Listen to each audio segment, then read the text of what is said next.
This is a special report from Frog 265 News. Frog 265 special report on Russia invading Ukraine. We'll start in a couple minutes. Please wait.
Hello, ladies and gentlemen. Welcome here.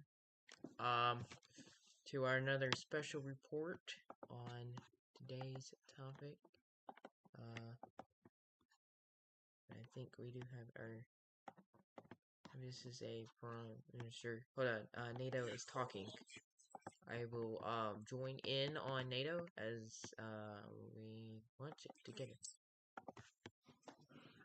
Uses force.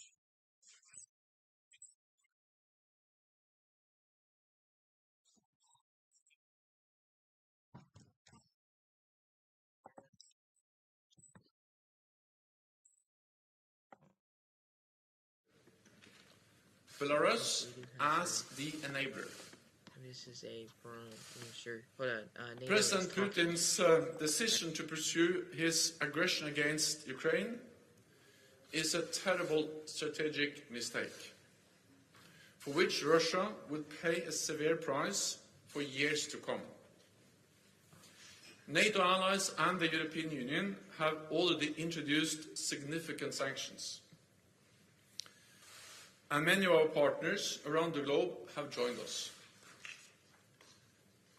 We must stand ready to do more, even if it means we have to pay a price, because we are in this for the long haul.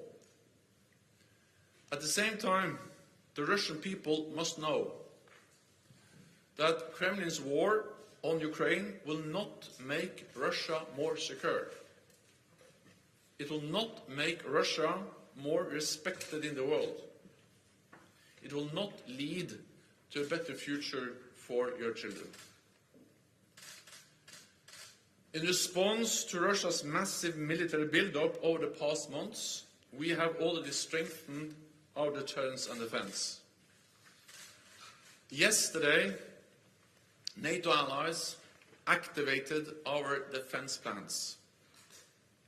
And as a result, we are deploying elements of the NATO response force on land at sea and in the air, to further strengthen our posture and to respond quickly to any contingency. The United States, Canada, and European allies have deployed thousands of more troops to the eastern part of the alliance. We have over 100 jets at high alert operating in over 30 different locations, and over 120 ships from the high north to the Mediterranean, including 3 strike carrier groups. There must be no space for miscalculation or misunderstanding. We will do what it takes to protect and defend every ally and every inch of NATO territory. Leaders today also made clear that we must continue our support to Ukraine. The Kremlin is trying to make NATO and the EU provide less support to our partners. So our support to countries like Georgia, Moldova, and Bosnia-Herzegovina, to help them succeed with their democratic reforms and pursue the path that they have freely chosen. More than ever, this crisis demonstrates the importance of North America and Europe standing together in NATO. There is no security in Europe without a strong transatlantic bond. With that, I'm ready to take your questions. Okay, we'll go to Al Jazeera. James Bayes, Al Jazeera. How fearful are you about the possible fall of Kyiv? How long, in your estimation, can the government of Ukraine last? And if we move to a resistance insurgency type situation, what support can NATO then give? So what we see now is a full-fledged invasion of Ukraine from multiple directions with air, sea and land capabilities. And this is actually in line with what our intelligence services predicted over a long period of time, because we saw the build-up around Ukraine with air, sea and land forces. We see, of course, that they're moving towards Kiev. We also see the rhetoric, the messages, which is strongly indicating that the aim is to change government, to change and remove the democratically elected government in Kiev. We are in close contact with the government of Ukraine. We are, of course, monitoring the situation very closely. It is still a fluid situation. What we have seen is that the Ukrainian forces are fighting bravely and are actually able to inflict damage on the invading Russian forces. But again, it is a very fluid and evolving situation. NATO allies expressed at the summit today that they provide support to Ukraine. They are ready to continue to provide support to Ukraine, military support, financial support, humanitarian support. And then I think we all have to judge how things evolve.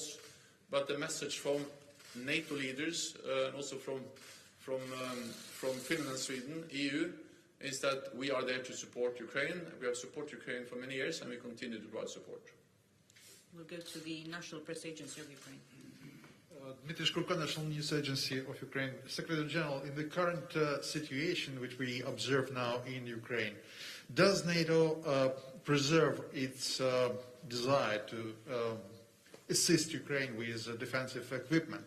In particular, can we expect that NATO will provide Ukraine with so badly needed anti-aircraft equipment? Thank you so much.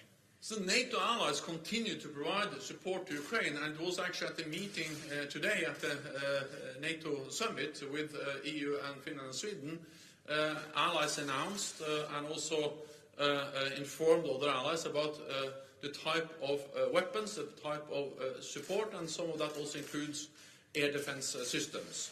So NATO allies have and continue to provide support, military, but also different types of equipment to Ukraine.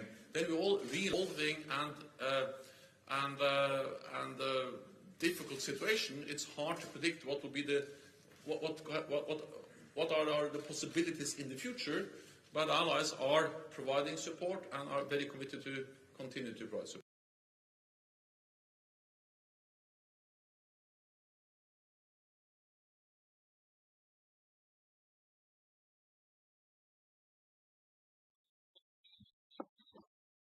Currently, currently the president of NATO is currently talking right now. And we will head back to him in a couple minutes. But let's talk about the full-scale invasion that is currently happening right now at this moment. We'll head back to him in a couple minutes. Let's head back over to one of our areas where we'll be. So give me a sec to pull that up. Alright, so you can read. Okay, so let me get you guys a full-scale map of that. And so, currently right now, I'm gonna mark the areas that Russia is currently attacking.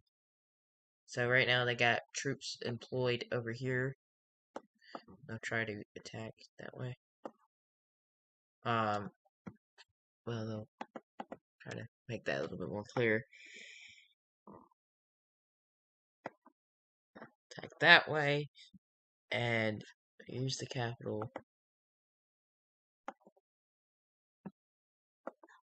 There's the capital right there. And then Russia on the other two sides are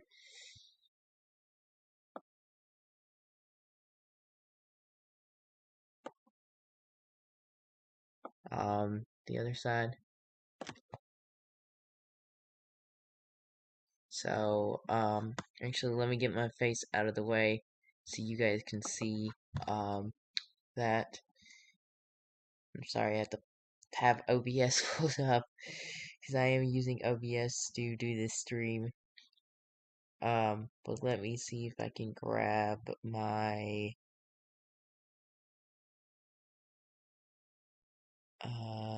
let's see, here it is. So oh, wrong thing. Okay, it's back to the president.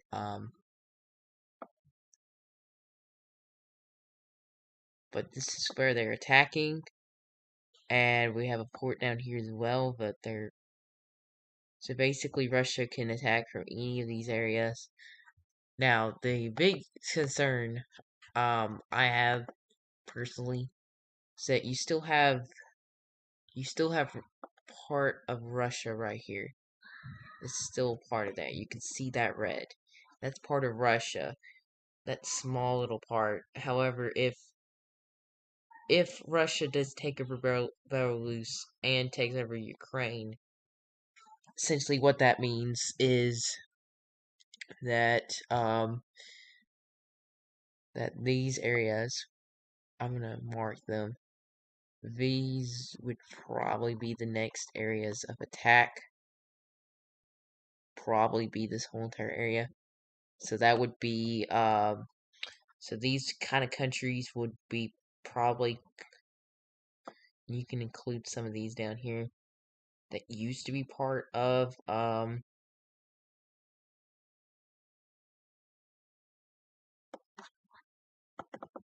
me draw that a little bit better.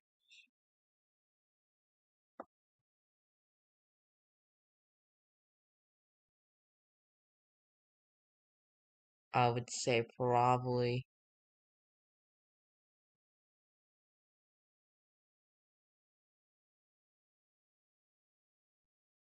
I would probably say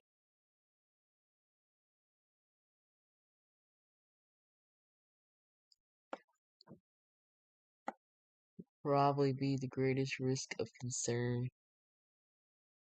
Probably be around Ukraine's border.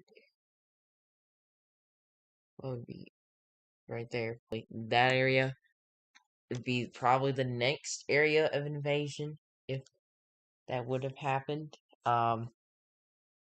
That's what I'm thinking of that would possibly happen. And so that's basically it. But we'll head back over to NATO as they are talking right now.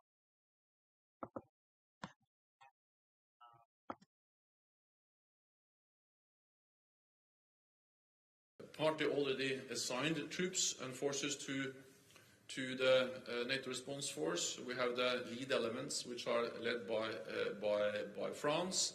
We have the United States, which has assigned thousands of troops to the NATO response force, and these will be deployed to different places in the eastern part of the lines. Well, they are partly coming from the United States, but these are also very much European troops. For instance, the lead element, the VJTF, the High Readiness Joint Task Force, is now led by France. There's a strong German component there, and other allies also part of that. Associated Press. Lorne Cook, Associated Press. Just to follow up on that, Secretary General, the VJTF can only go to one place, and you have 8 allies that are extremely nervous. I mean, where might you send it? Have you identified a particular weakness on that eastern flank? Thank you.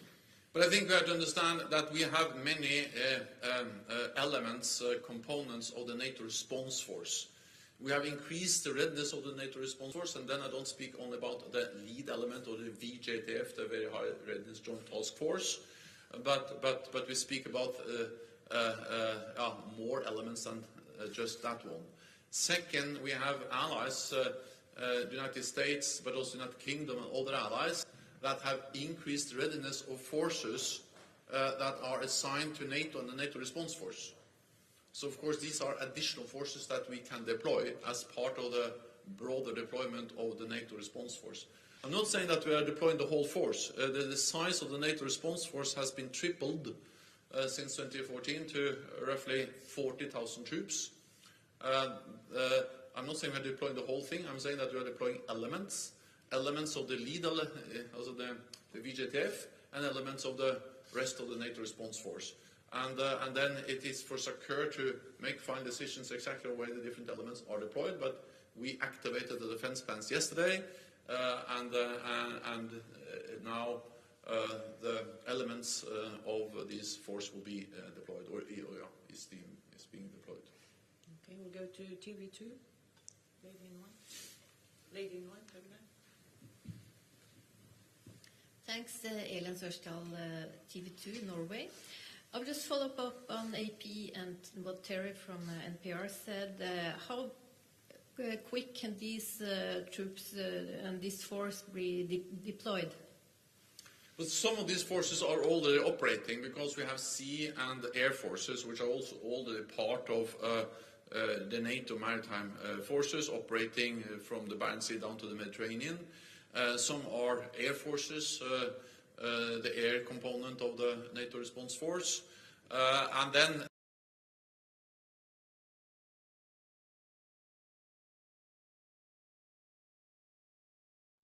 So heading back over here,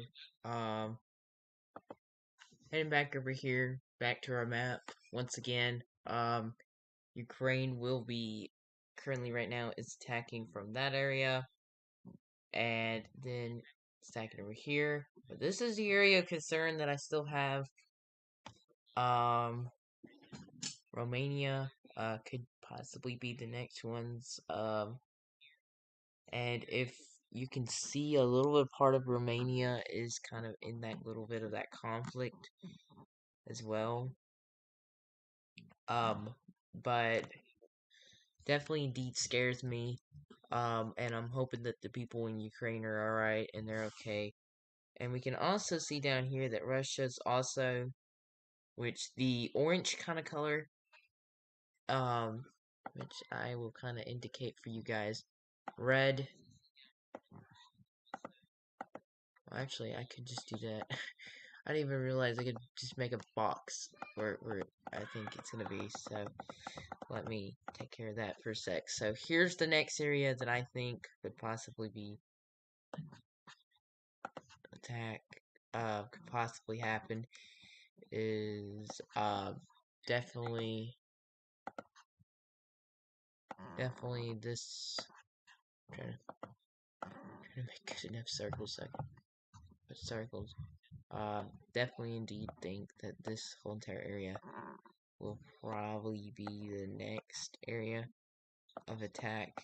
I'm gonna move it slightly over. And I think this is gonna be the next area, which Ukraine's already kind of under attack.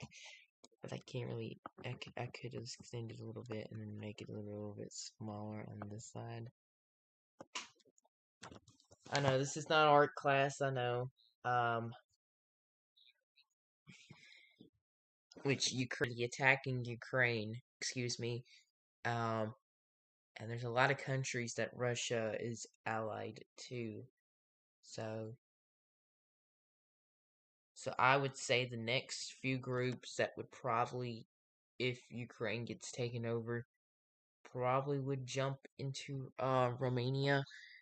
And probably jump into these smaller other countries. And they've already kind of taken over Belarus, I think, because they're kind of allies with Belarus. Maybe, I don't know, I can't remember if they're allies with Belarus. But I do know that they're coming through Belarus and attacking to Ukraine. So it's definitely indeed an issue. And it seems like more of a Soviet move. I really truly think that it's like a Soviet move that's happening right now, as Ukraine is slowly but surely getting pushed out of their own country. But Ukraine is fighting, so hopefully Ukraine will have a fighting chance. We will head over to the Washington Post, where the Washington Post currently has the situation on the Ukraine situation, and it has the live from the statues.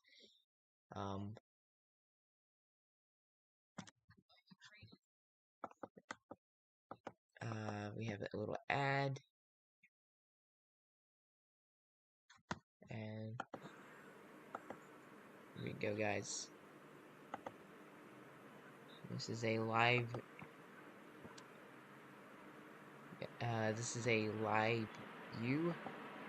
I messed it up. This is a live view from Capitol, as I can't tell what is going on down there. But I will definitely move myself off of the map. I will definitely move myself off the map for a sec. So let me move myself off the map.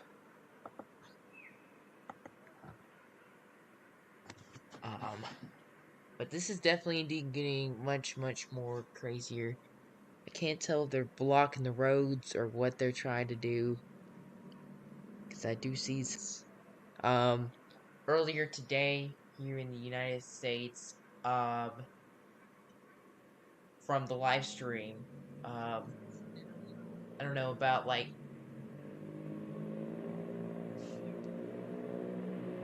I think it was about 10 o'clock, maybe around close to 11, that we heard sirens blaring out as Ukraine was under attack. But I do not believe that Ukraine right now has anything else. But they really truly block off the roads. I can tell that they probably did block off some roads where conflict is happening. But definitely indeed it's getting much crazier as the hour continues, and we're keeping our eyes on this right now.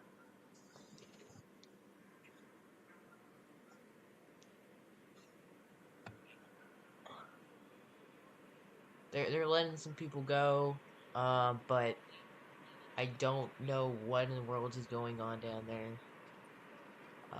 We do see some flashing lights, and I will go back to the NATO conversation, but for now, we are stuck here, and I'm gonna let you guys watch this view, and we'll be right back, and I will come back on. Thank you.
Currently in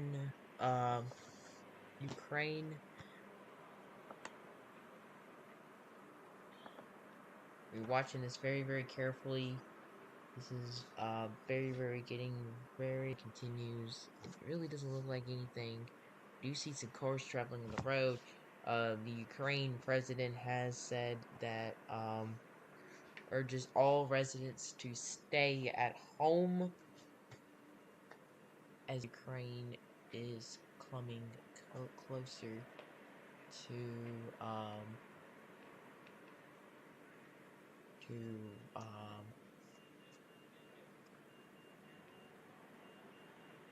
Russia is coming much closer to Ukraine capital,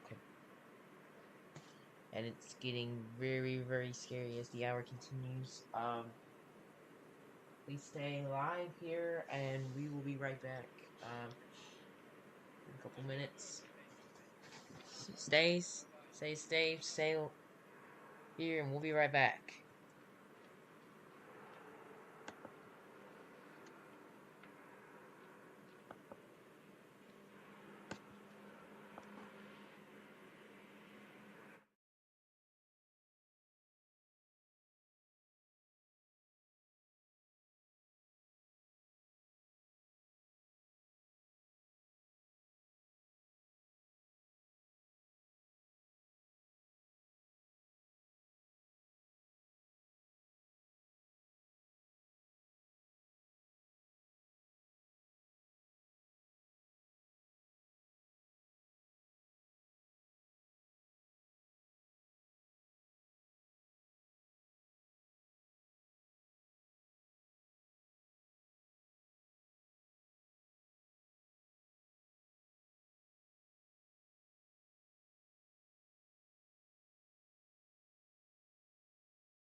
We're having something going on. I don't know what's going on. I'm gonna check back with you guys. Let's see. Quickly look at this. Now the camera view is blurry, but hopefully it will go back out of blurriness. But let's head back over to Ukraine's president. If he is, I'm not sure. NATO Security General is discussing developments on. I think he may have ended I'm not sure. I will head back over to the Washington Post. Thank you.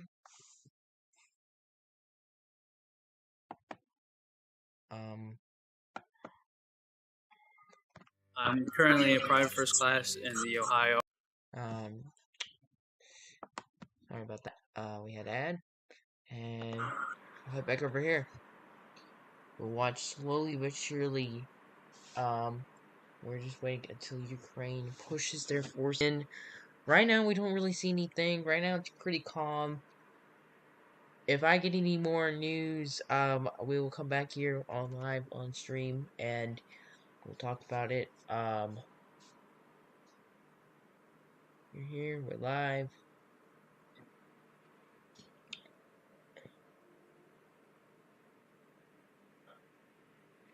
And it's getting very, very interesting as the moment continues. And usually I would not do this type of stuff, but for streams like this, it's definitely indeed getting scarier as the moment continues, and it's really been really hard to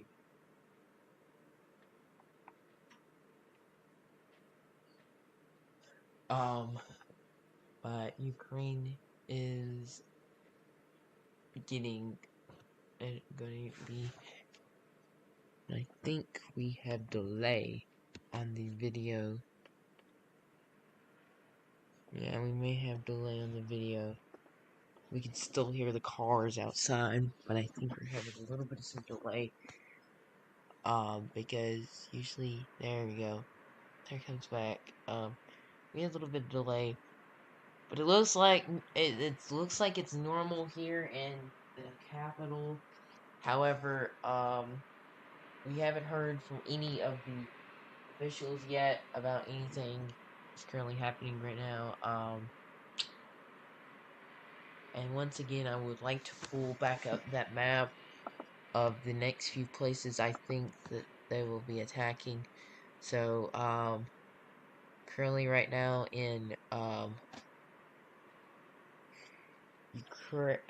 Ukraine is the current place that is being attacked right now.